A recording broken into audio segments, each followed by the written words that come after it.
नमस्कार दोस्तों, स्वागत है आप सभी का आपके अपने YouTube चैनल एनपी कॉन्सेप्ट में। दोस्तों, मैं उम्मीद करता हूं कि आप सभी अच्छे होंगे और कंटिन्यू घर बैठे हुए हमारी वीडियो देख रहे होंगे। दोस्तों, मैं आपसे निवेदन करूंगा कि अगर आप हमारे चैनल पर नए हैं तो चैनल को सब्सक्राइब करें, लाइक करें, शेयर करें दोस्तों। ठीक है, तो आज हम रेलगाड़ी का पार्ट 6 की बात करेंगे दोस्तों। और पार्ट 6 के अंतर्गत हम चर्चा करेंगे कुछ फेमस सवालों के बारे में जो अधिकतर एग्जाम की दृष्टि से दोस्तों महत्वपूर्ण होते हैं। तो आपके सामने दोस्तों पहला सवाल है और पहले सवाल के अंतर्गत दिया हुआ है कि एक रेलगाड़ी में से एक की लंबाई दूसरी रेलगाड़ी की लंबाई से 100 मीटर अधिक है। दोस्तों, कहा गया है कि जो पहली जो रेलगाड़ी है वो दूसरी रेलगाड़ी से 100 मीटर क्या है, अधिक है। तो देखिएगा, मैं बोर्ड पे लिख देता हूँ कि यहाँ पे लिखा हमने पहली रेलगाड़ी, और पहली रेलगाड़ी जो है 100 मीटर अधिक है और ये दूसरी रेलगाड़ी की लंबाई। तो दूसरी रेलगाड़ी की लंबाई x है दोस्तों, तो पहली रेलगाड़ी की लंबाई होगी x प्लस में कितना, 100। क्लियर, x प्लस में 100 मीटर। आगे कहा गया है दोस्तों हमारे पास में विपरीत दिशा में चलती हुई वे एक दूसरे को 18 सेकंड में पार कर लेती है। दोस्तों, विपरीत दिशा में जब भी रेलगाड़ी जाती है तो मैंने आपको पहले भी बता दिया कि सापेक्ष चालों का योग वह सापेक्ष दूरी का योग होता है। फिर आगे कहा गया हमारे पास में कि जब वो समान दिशा में दौड़ती है तो 90 सेकंड में पार कर लेती हैं। यदि धीमी गति से चलने वाली रेलगाड़ी 36 किलोमीटर प्रति घंटे की चाल से, तो तेज गति से चलने वाली रेलगाड़ी की चाल और प्रत्येक रेलगाड़ी की लंबाई ज्ञात करें।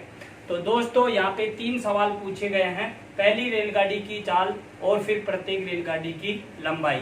तो अब आप यहाँ देखें कि पहली रेलगाड़ी की लंबाई हमारे पास में x प्लस में 100, दूसरी रेलगाड़ी की लंबाई कितनी है, x। लेकिन धीमी गति से चलने वाली रेलगाड़ी की जो चाल है हमारे पास में वो दी है, यहाँ पे मैं मान लेता हूँ SB, यानी दूसरी जो रेलगाड़ी है वो क्या है, B है। तो यहाँ पे इसकी जो चाल है वो 36 किलोमीटर प्रति घंटा है और 36 मीटर प्रति घंटे को मीटर प्रति सेकंड में बदलेंगे दोस्तों, तो हमारे पास में निकलेगा 10 मीटर प्रति सेकंड। ये क्लियर हुआ। उसके बाद में कहा गया है कि विपरीत दिशा में अगर ये चलती हैं दोस्तों, विपरीत दिशा में अगर चलेंगी तो 18 सेकंड का समय लेंगी एक दूसरे को पार करने में, और अगर समान दिशा में अगर ये चलती हैं तो हमारे पास में 90 सेकंड का समय लेती हैं ये दोनों रेलगाड़ियां। कहा गया है दोस्तों कि दूसरी रेलगाड़ी की चाल क्या होगी, वह प्रत्येक रेलगाड़ी की लंबाई क्या होगी।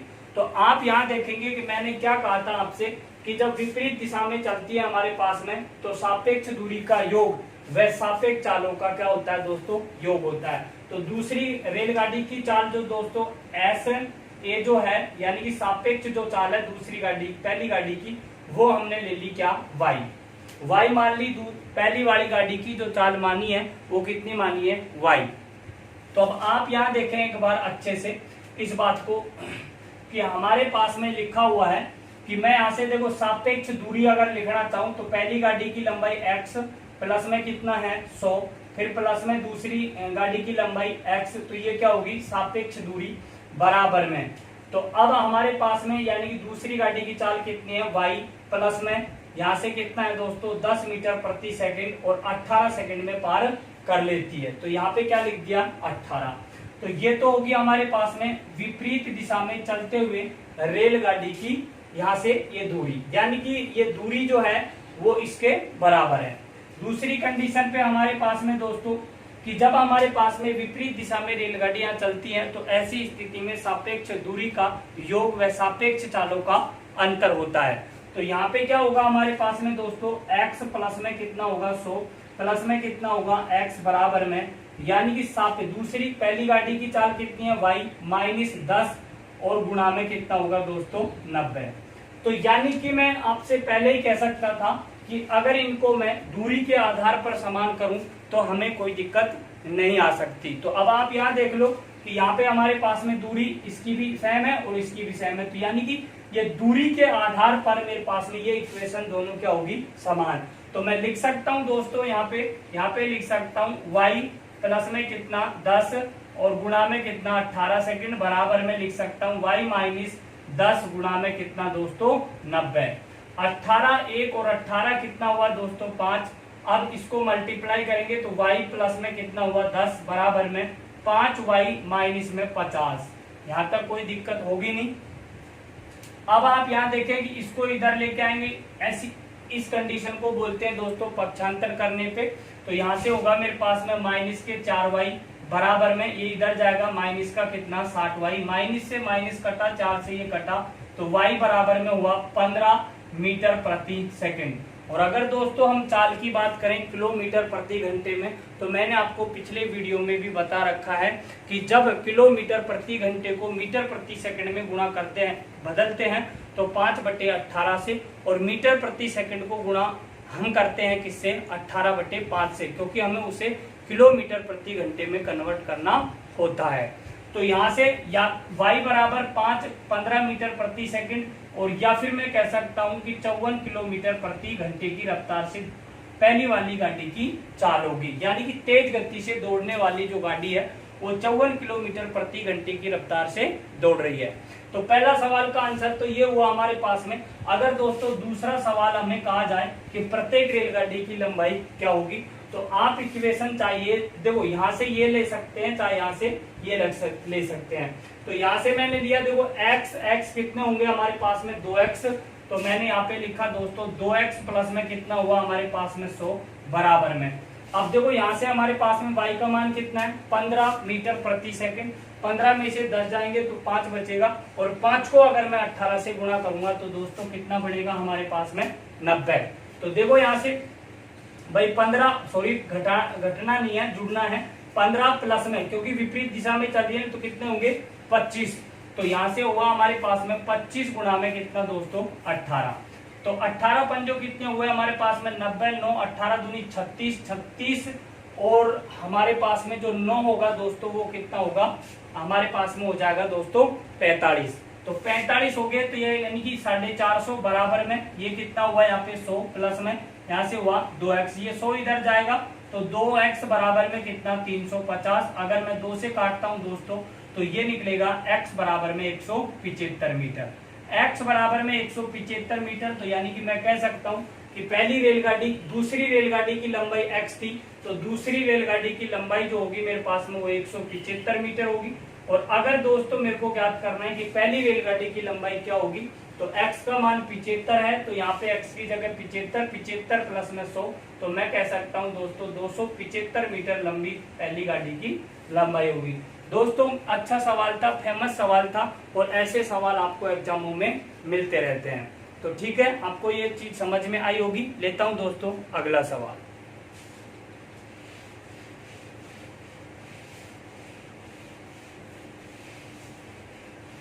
ए और बी के बीच की दूरी 128 किलोमीटर है, कि दो स्टेशनों के बीच ए और बी के बीच की दूरी 128 मीटर है। दो रेलगाड़ी एक ही समय पर एक दूसरे की ओर चलती हैं, 2 घंटे बाद मिलती हैं, लेकिन जब वो समान दिशा में चलती हैं तो 16 घंटे बाद मिलती है। तो बताओ दोनों रेलगाड़ियों की चाल याद करें। देखो कहा गया है दोस्तों कि 2 स्टेशन है और हमारे पास में ए और बी 2 स्टेशन है। समझने की कोशिश करेंगे, यानी कि यहाँ से और यहाँ तक हमारे पास में ये ए स्टेशन है और ये ए बी स्टेशन है। इनके बीच की दूरी हमारे पास में 128 किलोमीटर की दूरी है दोस्तों।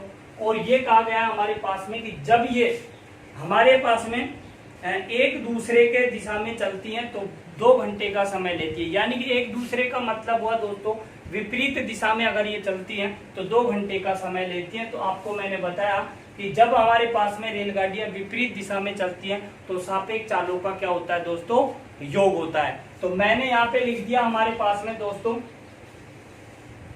कि पहली गाड़ी की चाल x है तो दूसरी गाड़ी की चाल कितनी है y। तो दोनों चालों का क्या होता है, विपरीत दिशा में योग होता है। तो मैं यहाँ पे लिख सकता हूँ x प्लस में y बराबर में 128। अगर मैं दूरी में घंटे का अगर भाग देता हूँ तो दोनों चालों का योग आएगा, यानी कि मैं कह सकता हूँ कि सापेक्ष चाल।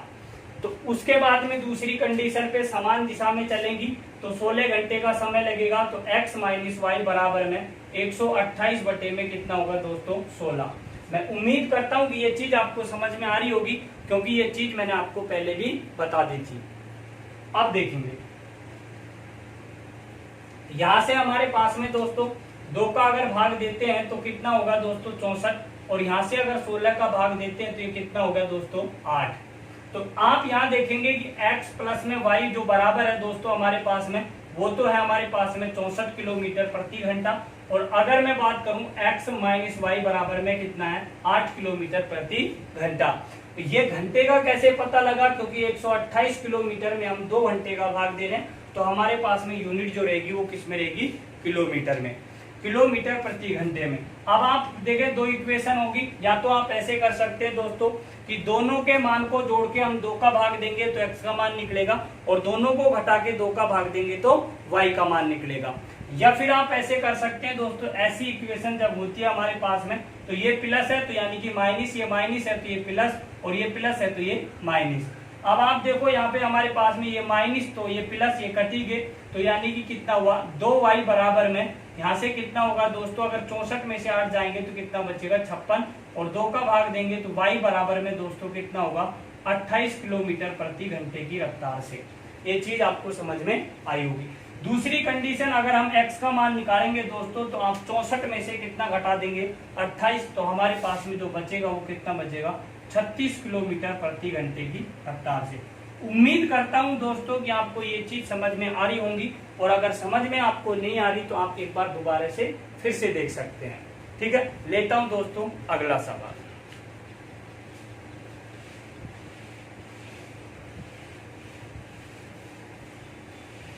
कि एक रेलगाड़ी के सभी डिब्बे और एक इंजन प्रत्येक की लंबाई 10 मीटर है।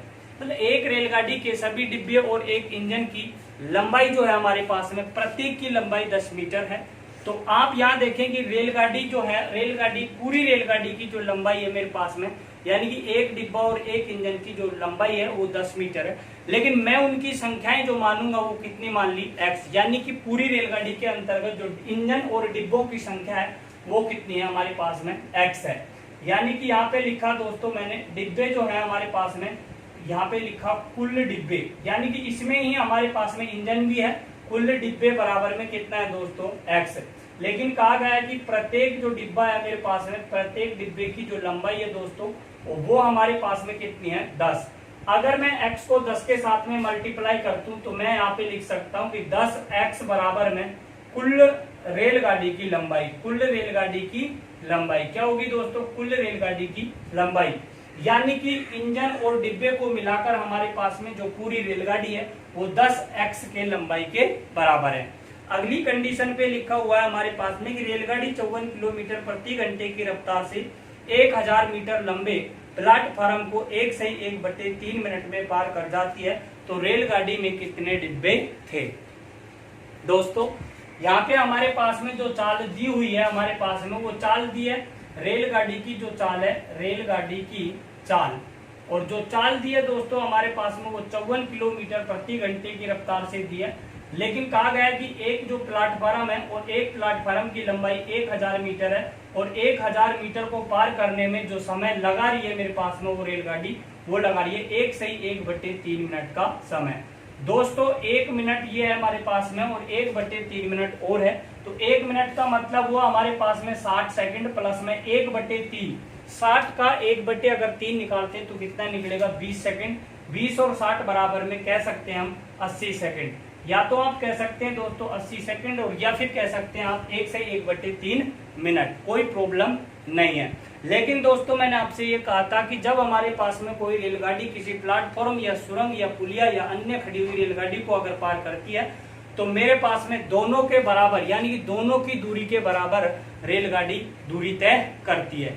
आइएगा, तो हमारे पास में रेलगाड़ी की लंबाई कितनी है 10x है, तो यहाँ पे लिखा दोस्तों मैंने 10x प्लस में कितना होगा मेरे पास में 1000 मीटर लंबा प्लेटफॉर्म बराबर में 54 किलोमीटर प्रति घंटे को मीटर प्रति सेकंड में अगर कन्वर्ट करता हूं दोस्तों, तो मेरे पास में जो निकलता है वो निकलता है 15 मीटर प्रति सेकंड। तो यहाँ से देख लेंगे कि 54 गुना में कितना हो गया 5 में कितना हो गया 18, और गुणा में समय जो लगा है वो दोस्तों कितना लगा हमारे पास में 80 सेकंड का। 18 1 और 18 कितना 3, और आप देखो 3 5 कितना हुआ 15, 15 120। तो यानी कि मैं यहाँ से लिख सकता हूँ दोस्तों 10x प्लस में कितना हो गया हमारे पास में 1000, ये कंडीशन यहाँ तक बनी। फिर बराबर में ये कितना हो गया 120, 120 का मतलब हो गया 1200। ये 1000 इधर जाएंगे, इसको बोलते हैं पक्षांतर करने पे। तो मैं डायरेक्ट लिख सकता हूँ दोस्तों x बराबर में कितना 200। जीरो से ये जीरो कटा तो x का मान कितना निकला दोस्तों हमारे पास में 20। यानी कि मैंने कुल रेलगाड़ी के अंतर्गत डिब्बों की संख्या मानी थी कितनी 20। यानी कि जिसमें मैंने आपसे कहा था कि रेलगाड़ी के डिब्बे भी हैं और क्या है इंजन, लेकिन रेलगाड़ी के अंतर्गत कितना इंजन था 1। अगर मैं 20 में से 1 घटा दूंगा तो मैं ये लिख सकता हूं दोस्तों एक इंजन प्लस में 19 डिब्बे थे। कितने थे दोस्तों 19 डिब्बे। और प्रश्न के अंतर्गत कहा गया कि डिब्बों की संख्या कितनी थी, तो डिब्बों की संख्या कितनी थी दोस्तों 19। उम्मीद और आशा करता हूं दोस्तों कि ये चीज आपको सभी समझ में आई होंगी। अच्छे सवाल हैं, इनको बोलते हैं हम फेमस सवाल। और काफी अच्छे फेमस सवाल है जो CDS के अंतर्गत आते हैं, मैं आपको नेक्स्ट वीडियो में बताऊंगा। लेकिन दोस्तों अगर आपको हमारी ये वीडियो पसंद आती है तो चैनल को सब्सक्राइब करें, लाइक करें और शेयर करें। लेते हैं दोस्तों अगला सवाल।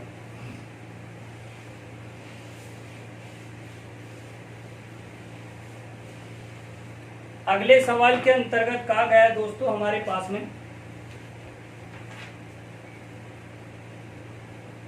दो रेलगाड़ी A तथा B समान दिशा में 6 किलोमीटर प्रति घंटा और 9 किलोमीटर प्रति घंटे की चाल से चल रहे दो आदमियों को 6 सेकंड और 9 सेकंड में पार करती है। ट्रेन A की लंबाई ट्रेन B की लंबाई से 67.5 मीटर अधिक है। यदि रेलगाड़ी B की चाल 54 किलोमीटर प्रति घंटा हो तो रेलगाड़ी A की चाल ज्ञात करें। दोस्तों अच्छा सवाल है, अच्छा लेवल का सवाल है, आप समझने की कोशिश करें।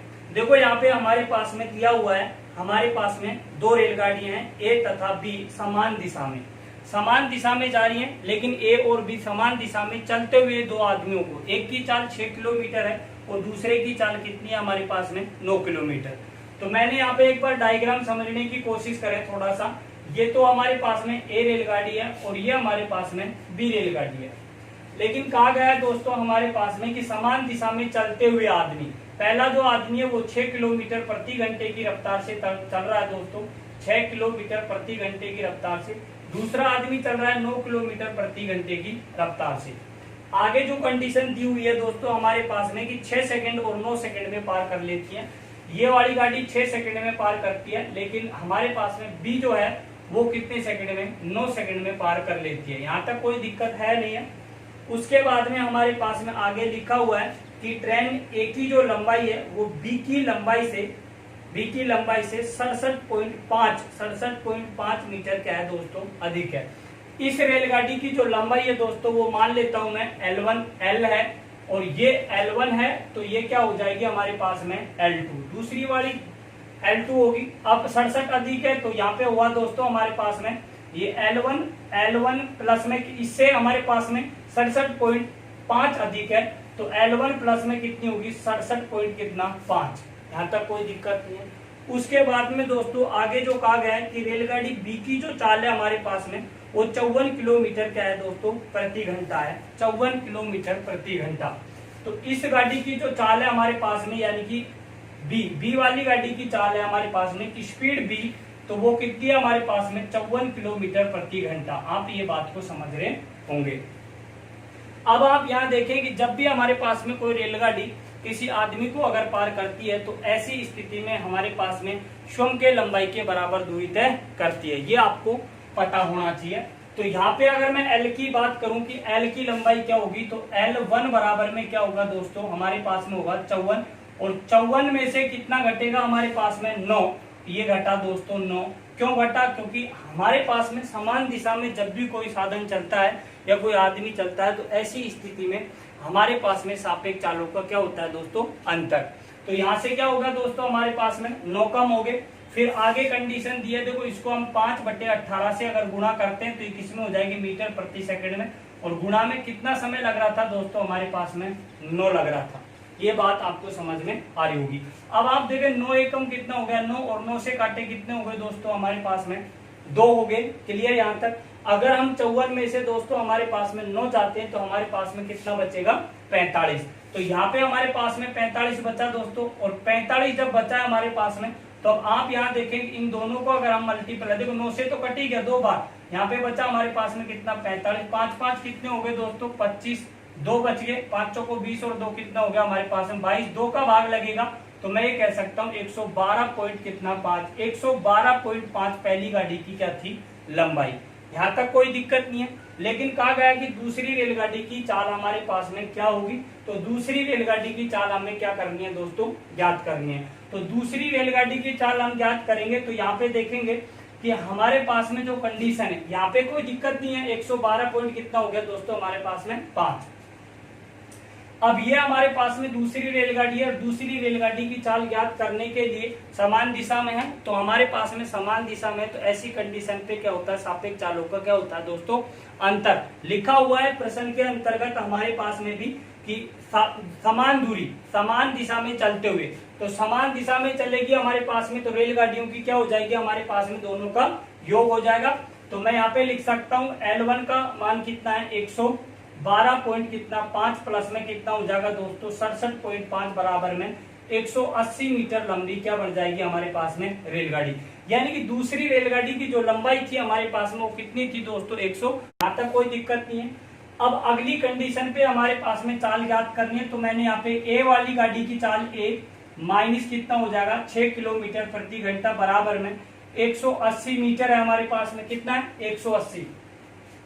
अगर 180 मीटर है तो अगर मैं यहाँ पे देखो ये हमारे पास में चाल है, और 180 में अगर मैं 6 का भाग देता हूँ, कितने का भाग देता हूँ 6 सेकंड में पार किया है, तो हमारे पास में क्या आएगी चाल, तो गुणा में क्या होगा मेरे पास में 18 बटे कितना हो जाएगा 5, क्योंकि किलोमीटर प्रति घंटे में चाहिए। तो 18 1 और 18 कितने होंगे हमारे पास में 30, और 5 1 और 5 से काटेंगे दोस्तों कितना होगा 6। यहाँ तक कोई दिक्कत नहीं होगी।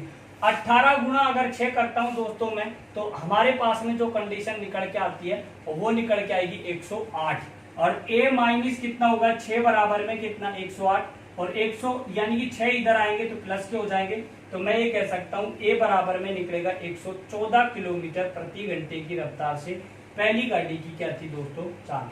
उम्मीद करता हूं दोस्तों, आशा करता हूं कि ये सवाल आपको समझ में आया होगा। इनको बोलते हैं हम फेमस सवाल। फिर अभी लेते हैं हम आगे नेक्स्ट सवाल देखेंगे।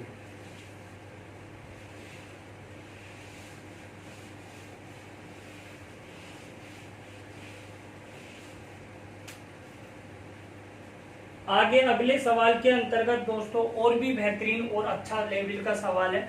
सवाल के अंतर्गत कहा गया कि दो रेलगाड़ी एक ही स्थान से एक ही समय पर क्रमशः उत्तर और पश्चिम की ओर चलना शुरू करती हैं। दो रेलगाड़ियां एक ही स्थान से, एक उत्तर की तरफ जा रही है और एक हमारे पास में जा रही है दोस्तों पश्चिम की तरफ। तो देखो यहाँ पे एक ही स्थान से और एक ही समय, यहाँ पे हमारे पास में एक पॉइंट है, और पॉइंट एक उत्तर दिशा में जा रही है दोस्तों, ये उत्तर दिशा में गई, और एक पश्चिम में अगर हमारे पास में जाती है दोस्तों, तो एक रेलगाड़ी हमारे पास में यहाँ जाएगी। यहाँ तक कोई दिक्कत नहीं है। फिर अगली कंडीशन पे कहा गया हमारे पास में कि एक रेलगाड़ी की चाल दूसरी से 5 किलोमीटर अधिक है। एक रेलगाड़ी की जो चाल है वो दूसरी के अंतर्गत कितनी अधिक है, 5 है, दूसरी से 5 अधिक है। तो अब आप यहाँ देखें हमारे पास में कि अगर पहली रेलगाड़ी की जो चाल है वो दूसरी से 5 किलोमीटर प्रति घंटा अधिक है, तो पहली रेलगाड़ी x है तो दूसरी x प्लस में कितना होगा दोस्तों पार। कहा गया है दोस्तों कि 2 घंटे के बाद इनके बीच की दूरी 50 किलोमीटर हो जाती है। तो 2 घंटे के बाद, तो देखो ये चाल है हमारे पास में और ये भी हमारे पास में चाल है। अगर मैं चाल को समय से गुणा करता हूं तो दूरी निकल के आती है। तो अगर मैं इसको 2 से मल्टीप्लाई करूंगा तो 2x, और अगर मैं इसको 2 से मल्टीप्लाई करूंगा तो मेरे पास में ये जो दूरी होगी दोस्तों वो किसके बराबर होगी, हमारे पास में 50 किलोमीटर के बराबर होगी। तो आशा करता हूं कि ये चीज यहाँ तक समझ में आ रही होगी। यानी कि 2x और ये कितना हो गया हमारे पास में दोस्तों 2x प्लस में कितना हो जाएगा 10। क्लियर। अब हम लगा सकते हैं दोस्तों यहाँ पे पाइथागोरस प्रमेय, यानी कि कर्ण स्क्वायर बराबर में क्या होता है, लंब का स्क्वायर प्लस में क्या होता है दोस्तों हमारे पास में आधार का स्क्वायर। तो दोस्तों देखिएगा यहाँ पे जो कंडीशन है मैं ये लिख सकता हूँ कि 2x स्क्वायर, पाइथागोरस प्रमेय लगा रहा हूँ, 2x स्क्वायर प्लस में हो गया 2x प्लस में कितना हो जाएगा 10x² बराबर में कितना होगा दोस्तों 50 का होल स्क्वायर। ये तो खुलेगा दोस्तों हमारे पास में a प्लस में b के होल स्क्वायर में खुलेगा, और ये हमारे पास में डायरेक्ट a का मान है। तो यहाँ पे ये कितना हो गया दोस्तों 4x² प्लस में, तो यहाँ से a प्लस बी के होल स्क्वायर में अगर खोलेंगे तो इसका मतलब क्या होता है a² प्लस में b² प्लस में क्या होता है 2ab। बहुत अच्छा और महत्वपूर्ण सवाल है दोस्तों, एक बार एसएससी सीजीएल के अंतर्गत पूछा जा चुका है। मैं आपको इस सवाल को ऑप्शन हिंट करके भी बता दूंगा। ऐसे सवालों में दो ही लॉजिक चलते हैं, तो मेथड और दूसरा ऑप्शन हिंट, देखते रहिएगा। 4x² प्लस में यहाँ से कितना होगा दोस्तों हमारे पास में 4x² प्लस में इसका कितना हो जाएगा दोस्तों 100 प्लस में। अब देखो 2ab है हमारे पास में, तो ये कितना होगा 20 दूनी कितना होगा दोस्तों 40x। ये चीज यहाँ तक समझ में आई होगी। बराबर में क्या हो जाएगा दोस्तों, या तो हम लिख सकते हैं 50 गुणा 50, और यह लिख सकते हैं दोस्तों हम 2500 डायरेक्टली। ठीक है, तो अब आप यहाँ देखेंगे कि हमने 4 यहाँ से कॉमन ले लिया, तो यहाँ से कितना बचेगा हमारे पास में, यहाँ से बचेगा x², यहाँ पे भी बचेगा x²। तो मैं लिख सकता हूँ 2x² प्लस में यहाँ से कितना लिख सकता हूँ 4 अगर कॉमन लिया तो ये कितना हो जाएगा दोस्तों 25, और प्लस में यहाँ से कितना होगा 10x बराबर में ये हो गया दोस्तों 50। अब इससे काट लो या फिर एक लाइन और बढ़ा लो। 2 से काटा 25, तो ये कितना हुआ 50, फिर 2 बच रहे थे यहाँ पे, फिर 2 से काटेंगे तो ये कितना हुआ दोस्तों 25। क्लियर होगी यहाँ तक बात। अब आप यहाँ देखें 2x² प्लस में कितना 25 प्लस में कितना हो गया हमारे पास में 10x बराबर में 25 गुणा में कितना होगा दोस्तों 25। ये चीज आपको समझ में आई होगी। अब आप यहाँ देखेंगे दोस्तों हमारे पास में अगर मैं यहाँ से ये 25 को इधर अगर लेके जाता हूं तो यहाँ पे देखो 25 गुणा 25 कितना हो गया 625। 625 में से ये 25 जाएगा, 600 बचेंगे हमारे पास में। तो मैं डायरेक्ट लिख सकता हूँ 2x² प्लस में कितना 10x बराबर में कितना होगा दोस्तों 600। क्लियर यहाँ तक। 2 से अगर ये काटता हूँ दोस्तों तो ये कितना हो गया हमारे पास में 300, और ये हमारे पास में हो गया 5x, और अगर ये हमारे पास में होगा x²। तो दोस्तों ये बढ़ गया हमारे पास में द्विघात समीकरण। तो द्विघात समीकरण बनाने के लिए हमारे पास में होगा x² प्लस में कितना होगा 5x माइनस में कितना हो जाएगा 30 बराबर में क्या होगा 0। तो ये हमारे पास में द्विघात समीकरण। अब हमें इस तरीके से लिखना होगा दोस्तों हमारे पास में कि प्लस के हमें 5 आना चाहिए। क्या आना चाहिए प्लस का 5। तो यहाँ से क्या बनेगा x² प्लस में कितना होगा दोस्तों 20x माइनस कितना होगा हमारे पास में 15x माइनस में कितना होगा हमारे पास में 300 बराबर में 0।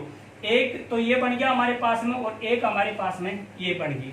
तो हमारे पास में 2 कंडीशनें बन गई। तो यहाँ से हम क्या लेंगे x कॉमन ले लेंगे। x कॉमन लेंगे तो x बचेगा, प्लस में कितना बचेगा 20, और यहाँ से अगर 15 हमने कॉमन लिया तो यहाँ से बचेगा x प्लस में कितना बचेगा दोस्तों 20। अब एक कंडीशन पे ले सकते हैं x प्लस में 20 बराबर में 0, और दूसरी कंडीशन पे ले सकते हैं x माइनस 15 बराबर में 0। तो यहाँ से हमारे पास में दोस्तों ऋणात्मक आंसर नहीं होता, तो x बराबर में कितना निकल के आएगा 15। x बराबर में 15 निकल के आएगा दोस्तों हमारे पास में। तो मैं डायरेक्ट कह सकता हूँ कि पहली रेलगाड़ी की जो लंबाई थी मेरे पास में, यानी कि L1 जो लंबाई थी वो कितनी थी 15, और दूसरी L2 जो लंबाई थी वो 15 प्लस में कितना हो जाएगा 5, यानी कि कितना 20 किलोमीटर प्रति घंटा। आशा करता हूं दोस्तों कि ये चीज आपको समझ में आई होगी और आपने अच्छे से इस चीज को समझा होगा। अगर आप ऐसे सवालों को इस तरीके से नहीं करना चाहते तो एक दूसरा तरीका और है जिसको बोलते हैं हम ऑप्शन हिंट मारना। तो देखेंगे कि ऑप्शन हिंट से आप किस तरीके से इन सवालों को कर सकते हैं। तो देखो दोस्तों, मैं आपके सामने 4 ऑप्शन लिख रहा हूं, और पहले ऑप्शन के अंतर्गत है 15 और 10, 15,10। दूसरे ऑप्शन में 20 और 15, फिर तीसरे ऑप्शन में 25 और कितना 10, और अगला ऑप्शन है हमारे पास में 40, कितना 50। तो हमारे पास में दोस्तों देखो, यहाँ से जो पहला ऑप्शन ए है, ये बी है, ये सी है, और ये क्या है दोस्तों डी है। 4 ऑप्शन है हमारे पास में। पहले सवाल के अंतर्गत देखो, हमें यहाँ से दिया गया है कि पहली रेलगाड़ी की जो चाल है वो दूसरी रेलगाड़ी की चाल से 5 किलोमीटर अधिक है। तो देखो ऑप्शन ये भी हो सकता है, ये भी हो सकता है, ये भी हो सकता है, वो भी हो सकता है, लेकिन ये डी हो ही नहीं सकता क्योंकि यहाँ पे 5 का अंतर नहीं है। तो वो तो पहले ही देखते ही खत्म हो गया। दूसरी कंडीशन पे ऑप्शन ए लेते हैं। तो अब हमारे पास में पहली रेलगाड़ी की हमारे पास में जो दूरी, वो जो चाल जो दी हुई है हमारे पास में, वो कितना दिया हुआ है दोस्तों 15 दिया है। 15 दूनी कितना हो गया दोस्तों हमारे पास में 30 हो गए। 15 दूनी कितना हो गया हमारे पास में 30, कोई दिक्कत है यहाँ तक।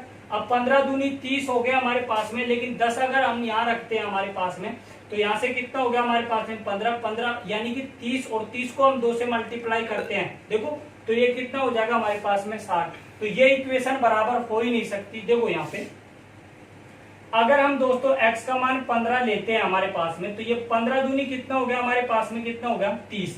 क्लियर यहाँ तक। अब 30 का होल स्क्वायर करेंगे तो हमारे पास में कितना आएगा 900। क्लियर हुआ यहाँ तक। x का मान हमारे पास में 15 था, तो फिर यहाँ जो कंडीशन है देखो, बीच में दोनों का हमारे पास में गैप है, तो यहाँ जो कंडीशन होगी हमारे पास में 10 और 15, 15 दूनी कितना होगा 30, 900 और 900 कितना 1800, तो ये तो गलत हुआ। ऑप्शन लिया दोस्तों हमने कौन सा, बी। क्लियर आ रही है बात समझ में। ऑप्शन बी हमने लिया, तो हमारे पास में देखो दोस्तों 20 को हम 2 से मल्टीप्लाई करेंगे तो हमारे पास में कितना होगा 40, और 40 का अगर हम होल स्क्वायर करते हैं तो कितना होगा हमारे पास में 1600। अब देखो 15 को हम 2 से गुणा करेंगे तो कितना होगा हमारे पास में 30, और 30 का होल स्क्वायर अगर हम करते हैं दोस्तों तो हमारे पास में बढ़ेगा कितना 900, और 1600 और 900 को अगर जोड़ेंगे तो कितना होगा हमारे पास में 2500। तो यही तो चाहिए हमें, 50 का अगर होल स्क्वायर करते हैं तो हमारे पास में कितना बनता है 2500। क्लियर आ रही है बात समझ में। तो यहाँ तक हम इस तरीके से इक्वेशन को बराबर करके हम ऑप्शनों का उपयोग कर सकते हैं, और मैं उम्मीद करता हूँ कि आपको ये चीज भी आपको समझ में आई होगी। तो इसी तरीके से दोस्तों मैं ब्रेक लेता हूँ और फिर मिलूंगा आपको नए वीडियो के साथ में, नए सवालों के साथ में। अगर आपको दोस्तों हमारा चैनल पसंद आता है तो चैनल को सब्सक्राइब करें, लाइक करें और शेयर करें ज्यादा से ज्यादा। धन्यवाद।